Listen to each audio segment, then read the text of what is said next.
Hello and welcome to Not So Awesome Review, and today we are looking at Brian Lee O'Malley's Seconds. And if you don't know, Brian Lee O'Malley is the person who created Scott Pilgrim, and that's his most notable work. Currently, he's working on Snot Girl. He also did Lost at Sea, all actually really good books. And this book is actually a few years old, and I did get it when it came out. I want to say like 3 or 4 years ago, maybe even now, I want to say 3 or 4 years ago. I don't want to say it's been 5 years. It could have been 5 years. I'm pretty sure it's been like 4 years since it came out. And it is probably my favorite work from him. And don't hate me because I know Scott Pilgrim is a very good series. Feel free to disagree with me if you don't think this book is better than it. One of my friends does whenever I mention it. So, yeah, Seconds. It is just a really good read. It is a very good story. It's just over 300 pages. You can finish it in one night, which is what I did when I picked it up. I believe this is the Barnes& and Noble cover that you can only get back then. Now it's a different cover. Like, I think it's just the dust cover. Not 100% sure on that, but just wanted to mention that. Yeah, so Seconds is about this girl named Kate who used to run this restaurant called Seconds. Currently, she's building her own with the help of a person who she's kind of partnered with so she can own the restaurant 50-50 with them. Because as we get explained like almost right away, is that Kate, although she started Seconds, she made the menu and all that stuff for her first restaurant. They had an investor when they opened it, and she doesn't own that restaurant. She was only the head chef there. So that sucks. It's disappointing for her, but she's moved on more or less. And they're basically renovating this building, but it's not going as fast as she was hoping. And every single time they fix something or attempt to fix something, they find out more problems with it, and it's just turning into a money pit because they were hoping to have the restaurant open soon, and it's taking a lot longer than she thought it was going to. So she still goes to Seconds for one main reason. The fact is she lives above the restaurant. So she's still around her old restaurant. She's still around the old staff. She's around the new head chef that she trained herself.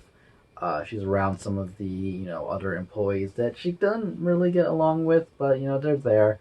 And a few things happen that turn this story into a more, I don't want to say mystical, but kind of it goes that way. Now, the main premise here is that there's one day there's an accident in the kitchen where one of the employees has to go to the hospital, and Kate blames herself for this, which after she explains that it is a little bit her fault. And when she gets home after all is said and done, she finds a notebook and a mushroom on her bed upstairs. On the notebook, it tells her to write down what she wants to have changed, eat the mushroom, go to sleep, and you'll wake up with the results. But whatever happened, that you're changing has to have happened in the restaurant, meaning that if she wants to write something that she doesn't want to have happen outside the restaurant, it won't work.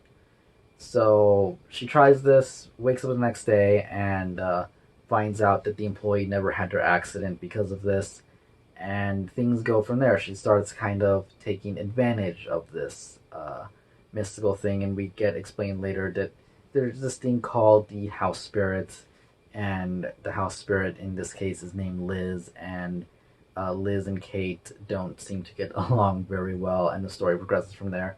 It involves Kate's ex-boyfriend. It involves drama with the kitchen staff, and her wanting to rewrite history that happened inside the restaurant. And it's good. It's funny. It's entertaining. It, to me anyway, it got me hooked from start to finish, where I did not want to put the book down. I actually really, really enjoyed the story. I think it's some of Brian Lee O'Malley's, best work. Again, Scott Pilgrim is really good. Don't get me wrong. I really like Scott Pilgrim a lot. I don't know. Maybe it's just the simplicity of the fact that this is one self-contained book that makes me love Seconds so much. The characters are really well written. It is a very good message, given to the reader. Kind of a, it's not always better to kind of, you see how something is, and you're like, I wish that was my reality. I wish this is what had happened. And then you get to it, you experience it, and you're kind of like, well, it's not as great as I was expecting. It was, my life was actually better before. So it kind of gives you that little bit of a message there. There's a back and forward between Kate and the narrator, which I think is hilarious, and just Kate's character all throughout the book is just funny. She's in denial a lot of the time, and it is a really good read. Um, Art wise, again, it's the style of Bryan Lee O'Malley. So if you've read Scott Pilgrim, if you've read Lost at Sea, you'll know what I'm talking about. Of course, Snot Girl, I believe, is a different artist.